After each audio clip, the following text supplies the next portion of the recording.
What's good, y'all? Welcome to my review for this episode of My Hero Academia Season 4. Overall, this episode was fucking hype, man. Bakugo, absolutely loved the guy. He's like, I mentioned before, I've said it before in other videos, but Bakugo is one of my favorite characters. In my top three would be Izuku, Uraraka, and Bakugo. Although Bakugo and Uraraka are kind of like interchangeable, I don't really know which one of those two I like a little bit more. I think I like Uraraka a little more, but sometimes I think Bakugo's cooler, but those are like my top three. I absolutely love those guys. Also, guys, if I sound off, it's because your boy is sick. So I had earlier on, I mentioned this before in some of my other videos, but I had some my nose was stuffed a couple weeks back. Got that fixed up. Also had a little bit of some dry throat, but I got that fixed. Then on Wednesday, my throat is like super dry. I bitch and complain about all the time my comic rants I had to record for that day, and then it just got really bad. Yesterday, Mom wanted to take me to the doctor to see what's going on with me. They did some tests, see if I got an infection or if I got some strain from my mom's flu that she had. Nothing. All came out negative, so your boy doesn't have the flu or anything like that. But your boy's throat was so dry and they mentioned they said that thing looked like a fucking hamburger. And I could barely speak. It was hard for me to swallow. I was like, it was rough. Then today, same problems, but your boy eats some ramen, and I'm out here, and I feel so rejoiced. I'm out here like Ric Flair at that promo on fucking Nitro, where the dude just strips to his fucking boxers, starts strutting like a madman, and air drops the air, and an elbow drops the air, man. If I remember, I put that promo up the icon if you guys want to check it out. I mean, I didn't strip to my underwear, but I felt rejuvenated, and your boy was indeed strutting. But yeah, if I sound off, that's why, guys, so bear with me. If this review ends up being a little bit shorter, you guys know why. So anyway, without further ado, let's just jump right in. Also, guys, before we jump right in, I also got to give a huge shout-out to my mom. She helped me a lot. She gave me a bunch of pills and some vitamins to help me feel better. And I don't know if it's from that, or the fucking ramen, or it was a combination of both. But man, I feel like, I've recovered almost fucking miraculously. My nose is not really as congested as much, or I mentioned my throat feels a lot better. I don't know what happened, man, but I don't care. Either way, shout out to my mom for being so awesome. I had to get some water. So, let's just jump right in. So we start this off after we get to the initial recap and which I gotta say, I watched Chibi's review of the episode last week, and he mentioned in the review that people are actually saying that this OP is people say this OP is a ripoff of Slice of Life anime and other shit. I'm just like, do you realize how fucking dumb you sound saying that? Like, yes, Hirowaga has an upbeat OP. That means they're ripping off some Slice of Life anime.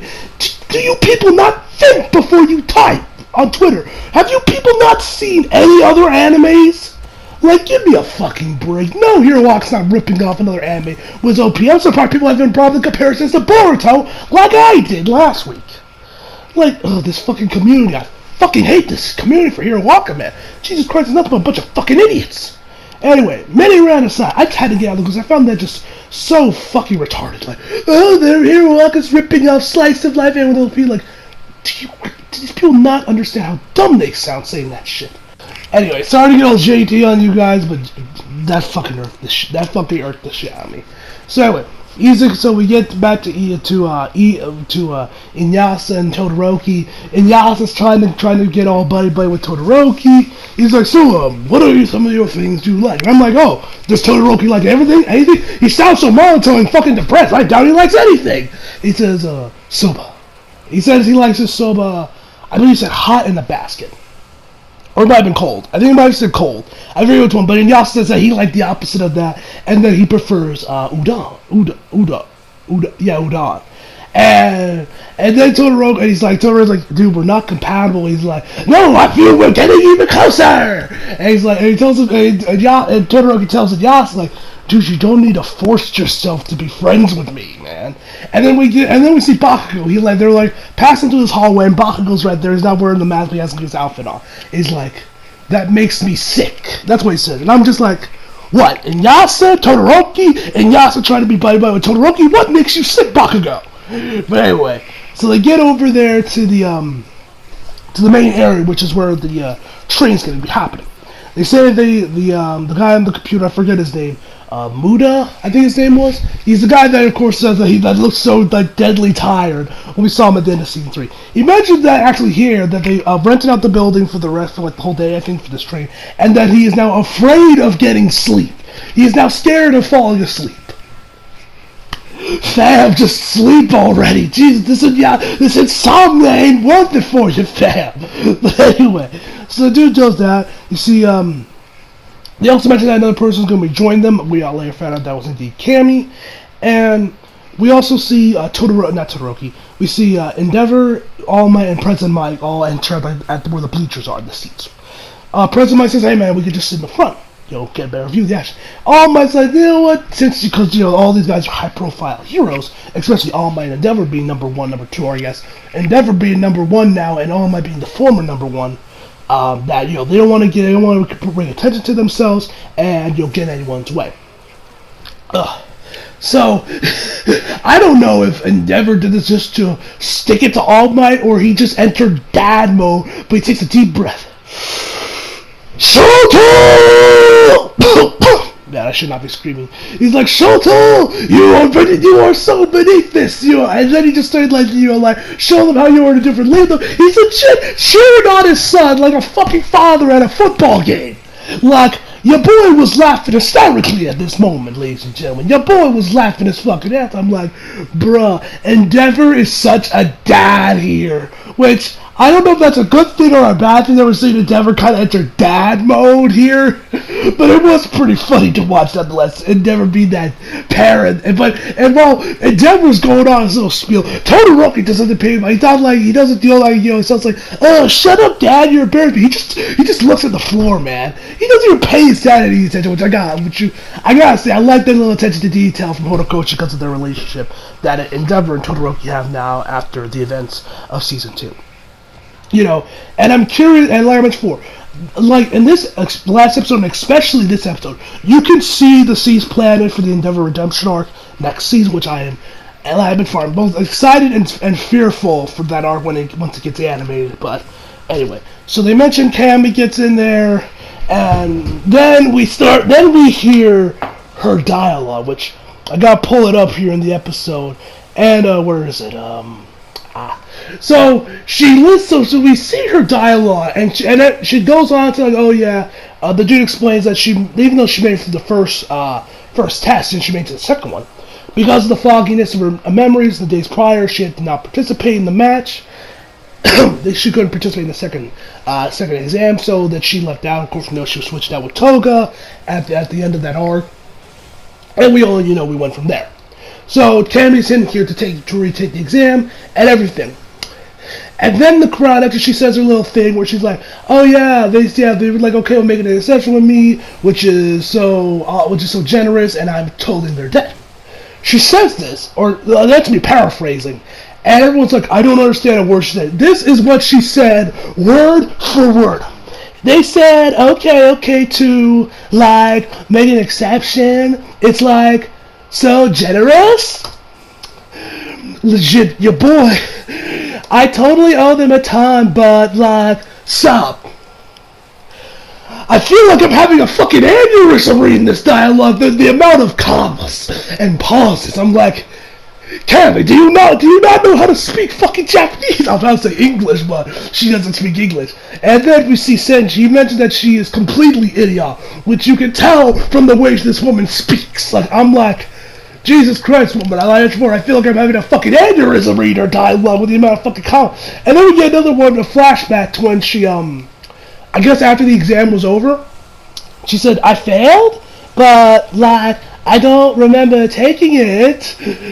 Like, I still like Cammy, but fuck me, this dialogue. Anyway, I slept for, like, 4 days. OMG, that's like so long. She sounds like some blonde chick you found in a fucking high school movie.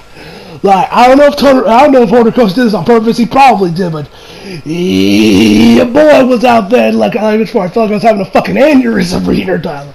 Anyway, so Senji and the teacher there, whoever that guy is, start talking. He mentions like he feels pathetic, that he couldn't tell the difference between them, that there was anesthesia in her blood, and yada yada. We know that her and Toga switch places.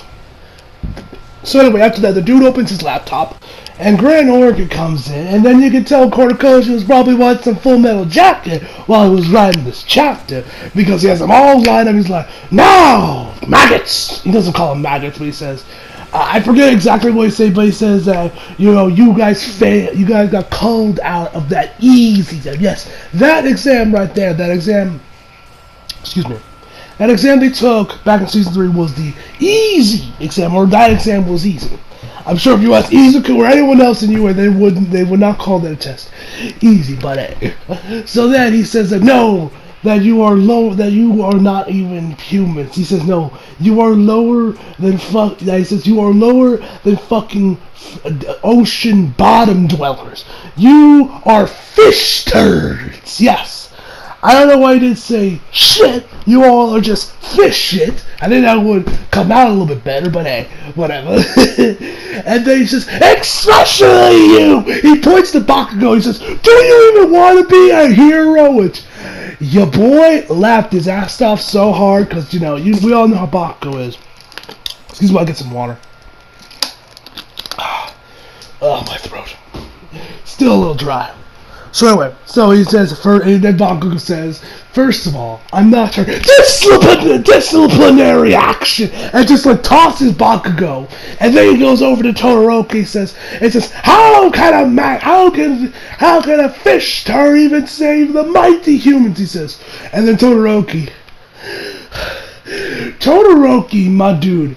Todoroki is that guy that doesn't understand sarcasm and always takes shit far too literally. He's like that guy in Samurai. He's like Ryu in Samurai 8. He's just like him, man. Which, I don't remember it being like this in season 1 or season 2, but hey, man, it's fucking hilarious. And he says, through fertilizer, disciplinary action, and tosses him. And then he goes to Inyasa, says some shit, I forget what he says to him, and then he just says, sir, yes, disciplinary action, and tosses him. Oh no, he says that can someone save people only through combat and mobility, I believe is what he said. And that's when he said, sir, yes, sir, and they disciplinary action.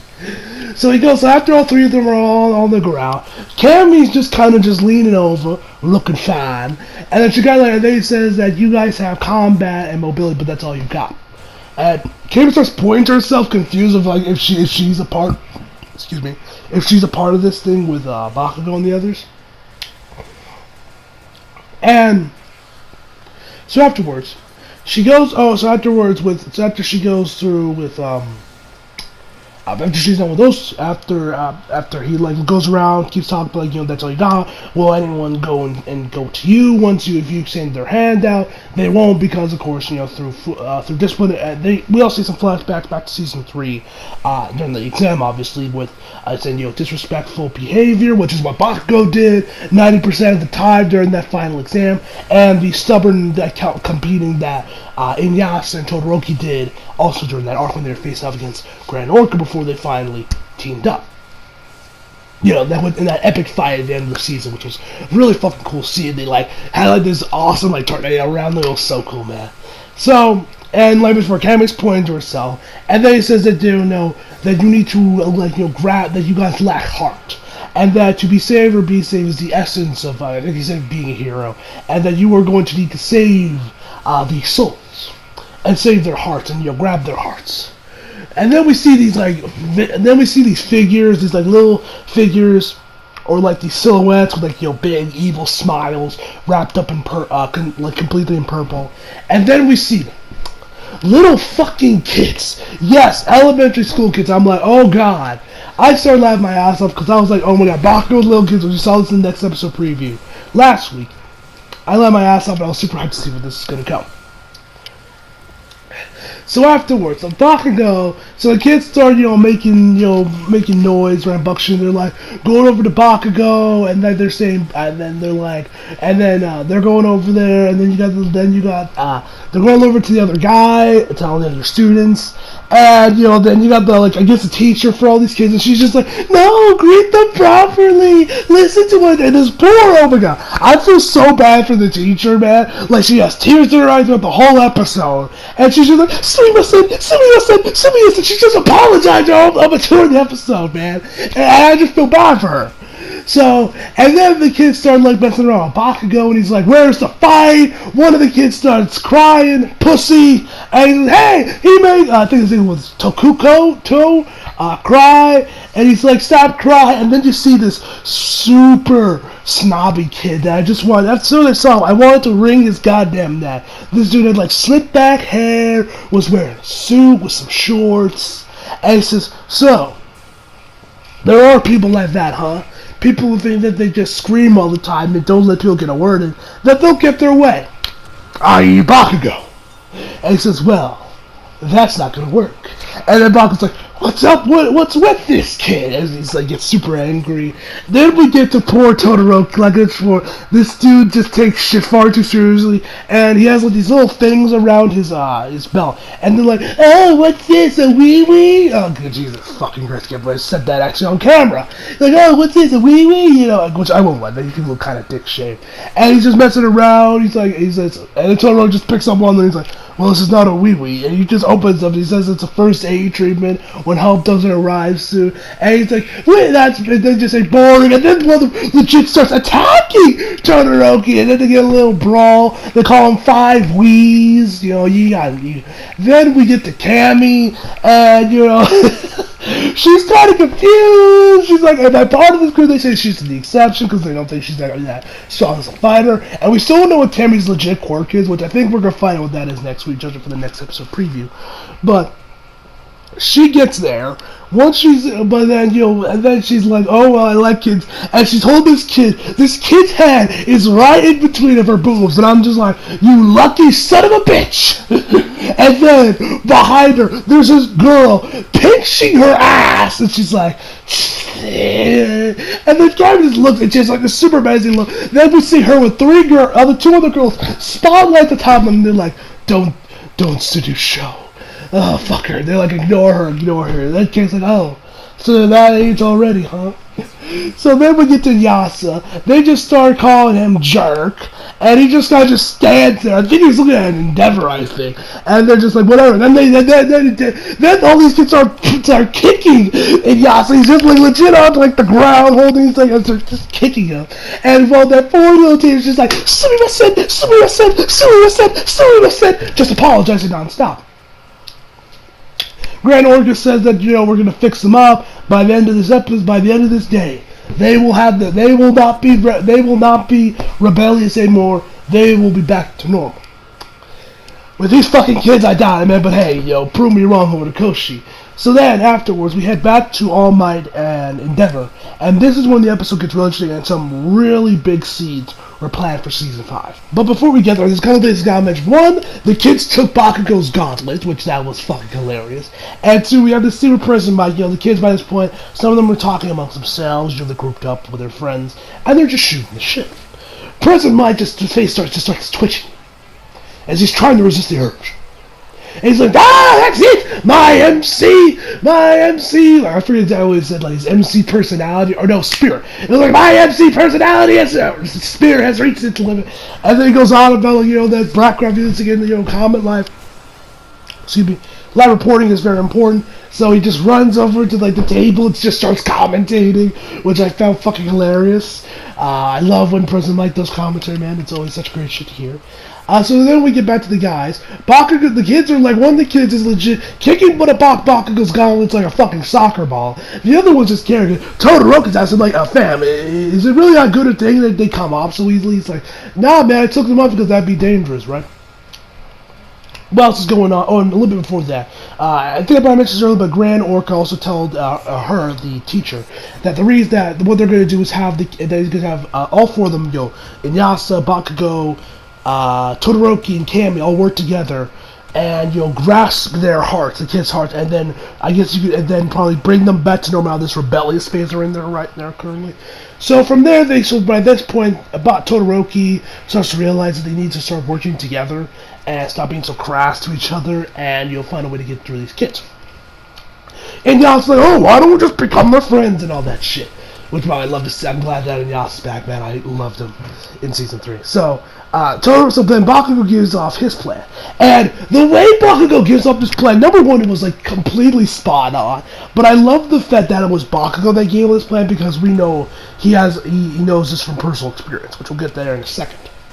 So Bakugo goes on about that kids like this do not happen overnight or for no reason. Because the teacher failed her job to be the leader, and she was looked down upon, the kids ran the show, and that there is indeed a boss here, and that doesn't happen just from without no one noticing. So they find out who the boss is, so then we gotta find out who this boss kid is. And then Todoroki says, and my god, my man Bakugo, absolute fucking goat here, man. I love to see. He says to tie him up, to like this. First they beat him up, then tie him then tie him up into the air, and have the kids throw rocks at him, so that he knows how fucking insignificant he is. From a guy that has an inferiority complex, this is fucking hilarious. The irony in this statement is absolutely amazing. And also, I love the fact when Bakugo came up like, there's going to be a boss and it's between the kids on why they're like this. Which we know Bakugo kind of knows this from personal experience from that little posse he had from we saw back in like season 1. So I thought that was a nice little, like I guess you could say, callback or a nice little, just some little details from the earlier season that led to that Horikoshi put in there. I thought that was really cool. So, anyway, after that, first off, the girl's face is fucking like, she's just like in absolute shock from what Bakugo said. So they obviously go, so Bakugo, and Prepon says, well, Bakugo gave off his opinion. So he goes in there, and then his feet are spread out, his knees are really bent, like the position he had was like when Inuyasha did that bow, and he hit his head. He's like, I'm so Sunny from Invading UA's Huddle. It reminded me of that scene, but he just has had his hand set. So he's like, yeah, who's the strongest here? Come out, fight me. And the kid, the rich kid with the blonde hair, says, oh, that is such an outdated way of thinking. You are giving yourself away. And then myself comes to, you are giving yourself away! And from there we have, we get to Yasa's, which is him, just like, oh, why don't we just be their friends? Get to know them. Picks up a couple kids. He says, oh, who wants to be a hero?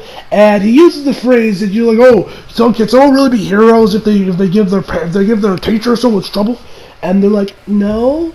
And then this kid is straight up savage. This kid says, but you give the school commission so much more work by doing this, so can't you call yourself a hero? And he's like, you're right! He fires off his wits. That was so fucking funny, man. That this kid knows this shit. That was hilarious. So after that, Kami does some old thing about this doesn't work, that doesn't work, and Bakugo says that's why I say violence is necessary. And Todoroki says, no, man, that's not true. And he says, huh? But that's how I was raised. Which, after he said that, explained so much of Bakugo's personality, man. It is absolutely ridiculous. Like him saying that he grew up, that sounds right. Probably from his mom. Because we know Bakugo got a lot of his personality from his mom. And his dad is, let's be honest, a bit of a bitch compared to how his mom is. His mom is the explosive one. His mom is definitely where Bakugo got most of his genes from. And most of what he is from him. So with that out of the way, man, that just explains so much. Because, that's probably how his mom raised him, was through violence and all that other shit. Just found that hilarious. So then after that, we head over back, then he also says, and then Bakugo asks him, oh, how would you do things, Todoroki? He's like, starts moving his head over that direction, so Todoroki starts moving closer to the kids. And we head back over to Endeavor and All Might. Which actually, before we begin on that, let me rewind a bit and go back to when they first had their little conversation before we went to Bakugo and the kids, kicking around his gauntlets and shit. Because the guy completely glossed over that, but let me talk about it. I guess it worked out in the end, because I get to talk about both sections here all at once, so. Sorry, I did some water. So, in the first section, we had All Might say, so I've seen you have been very considerate of my feelings. And they're just like, so you want to talk? And he says, did you know that in the past month, the crime rate has gone up 3% than it was in past years, i.e., back when All Might was the number one hero and the symbol of peace. But since he's gone, the crime rate has gone up. And then he asks him, what is the symbol of peace? So then we get back to where we are now, and Endeavor says that by the time he was at the age of 20, he had reached the number one, the number two spot. But once he reached on top of the mountain, once he got there, he realized he couldn't make it all the way to the top because, of course, the huge gap between All Might. And I like the visual of him climbing the mountain, and then there's this giant fucking mountain right in front of him, which is obviously where the number one spot is. I like that little visual from Horikoshi. I thought that looked cool. So, and he says, if I just won your title, I could have been friendly and integrated myself with the masses just like you. But I didn't. Because he wasn't interested in that. He just wanted to be the strongest of them all. And then All Might says, and he says, this isn't like you. He says, just answer me! And All Might doesn't really truly have an answer for him of exactly what the symbol of peace is. He does mention the fact, and I'm probably going to forget some details here, that he believed that the world or the country needed a symbol like Superman for us here in the States. He realized he needed that symbol, and so he charged forward into a light. That flight could have been a hope or it could have been a warning. He charged forward and went in there, and of course became the symbol of peace to, of course, make. And he also mentions one detail once he made it to the city, because we see the shot of All Might kind of like running. Back when he was like a full human. This was actually seems like around the same time he met up with Todoroki's Shigaraki's grandmother. You know what he said from back in season 3.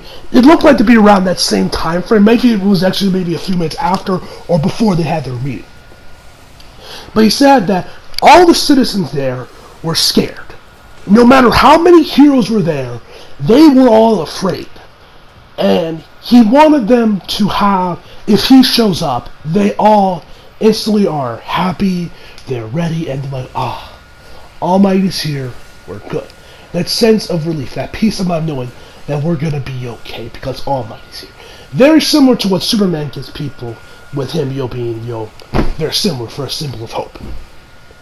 And it was right, and then we see these flashbacks.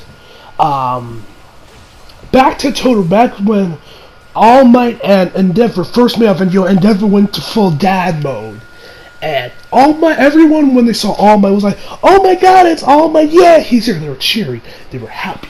Then when they saw the Endeavor, they're like, "Oh God, Endeavor, what's he doing here? Like he's a villain, Which it was at this moment I realized Endeavor is actually very similar to Batman. Like, legit, look at these two. Look at Endeavor and All Might. Don't they very much come off like Batman and Superman? Like the huge duality there and the massive tonal shifts. Superman, symbol of hope. Batman, symbol of fear.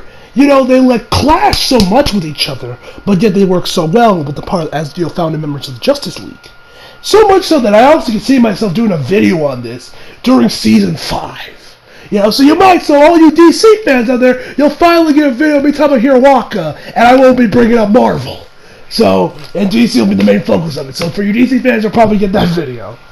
But yeah, man, I was watching this, especially when I went back and rewatched the episode before I started recording. I noticed that they very much, that Endeavor, and then from here, All Might tells them that, you don't need to go for my symbol the way the symbol that I went for. Him being the symbol of peace. Go find something that suits you without rushing. And we see these news reports saying it's not like I don't like Endeavor, I just can't help but compare him to All Might, because people will compare the two because you just can't help it. Because he's now the number one hero, but when All Might was the former number one hero. And Endeavor is not like how All Might was. All Might Language 4 was like Superman, while Endeavor is like, if you want me to continue with DC references, General Zod, if Batman or General Zod. I just get a Zod vibe off of him, I don't know why. But that's the vibe I get off Endeavor. Which, with this moment in particular, just makes me even more excited for the Endeavor Redemption when we see Survive. Because like it's for, I'm an anime only, but I know bits and pieces of what's going to happen in the manga in the future.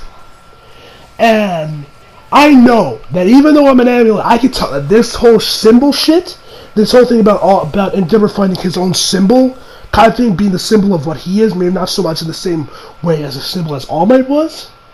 I could see it's going to be a big focus for the Endeavor Redemption arc next season. What's I meant for makes me makes me even more excited for that arc, but I'm also just as much scared shitless when that arc finally gets animated, because even though you'll probably have people like me and Chibi praising the arc for its writing, because like I mentioned before, I can see the Endeavor Redemption arc superseding and just shitting all over the overhaul arc, because overhaul arc was probably Hero Walk at its best. That arc, I fucking love it. You ask me, Glenn, what's your favorite Hero Walk arc? I tell you the Overhaul arc, at least so far for the anime. After season 5, I can see Endeavor Redemption arc being better than the Overhaul arc, depending on how it goes down. And you'll probably have people like me and Chibi praising the writing of Horikoshi, praising how he did it, and saying it's going to be like that's the best arc of Hero Walk, or it's going to be one of the best arcs of Hero Walk. But you'll have everybody on fucking Twitter be like, oh, Horikoshi's condoning child abuse, you know? It's gonna just ruin. That's what everyone's gonna be talking about, which is why I'm like I'm as excited for the arc as I am scared for and fearful when it gets animated, because I'm probably gonna be like one of the only people that are gonna be praising it for its writing, while everyone else is gonna be bitching about Horikoshi condoning child abuse, which he's not. Anyway, mini rant aside, I can wait for. Oh God, I just fucking despise the Hero Walk community. Why did it have to be so fucking canon? Why couldn't Hero Walk have a normal fandom, for God's sakes? But anyway, so after all that, we get back to Todoroki and we see what his plan of attack is. So his plan is pretty much introduce himself, but as if it was a character introduction. He says, "I am not 5 weeks. My name is Shoto. I am the son of the benevolent hero in Devon." They're just like boring. So he says, "I'm sorry." And then he says, "Nice try, Todoroki." He said that all in English, which is kind of funny. There was a lot of English in this episode, I noticed. So from there, we get to Bakugo what his plan, or actually Cammy says, wouldn't it just be easier if we just showed them our quirks? Which Boss is like, that's what I was going to say, which he also probably was, low-key. So from there, they go on about, and then the kid says like, oh, you fool, that plan will not work. You know, the kids, the leader kids, like, that plan won't work. And so Bakugo and the others show off their quirks. Shinki shows up and he joins President Mike on commentary, which I thought was pretty funny. He's like, to make sure that this is just fair and just commentary, I have decided to join you.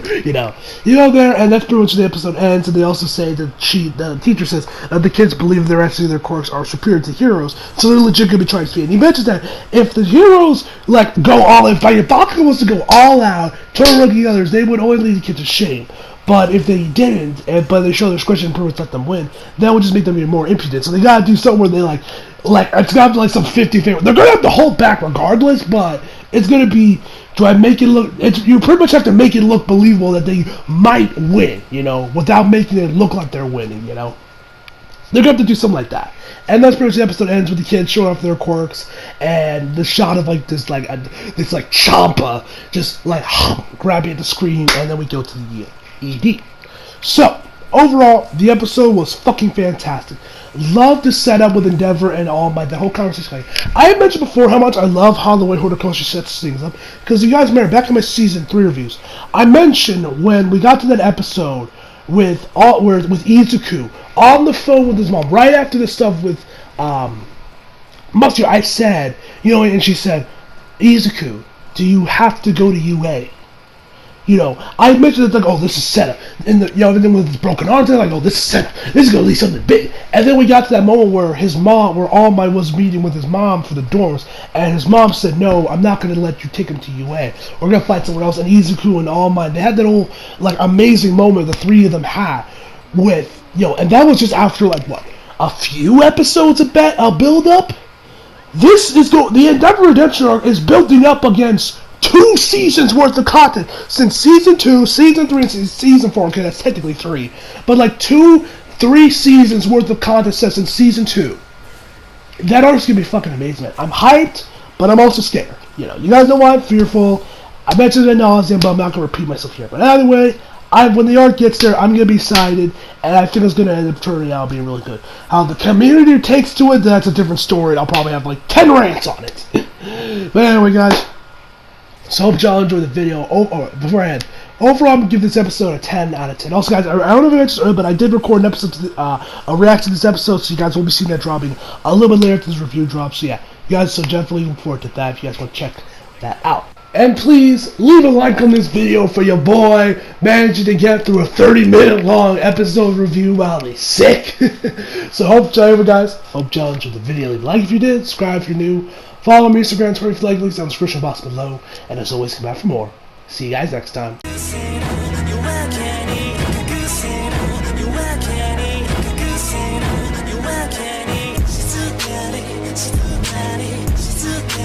She's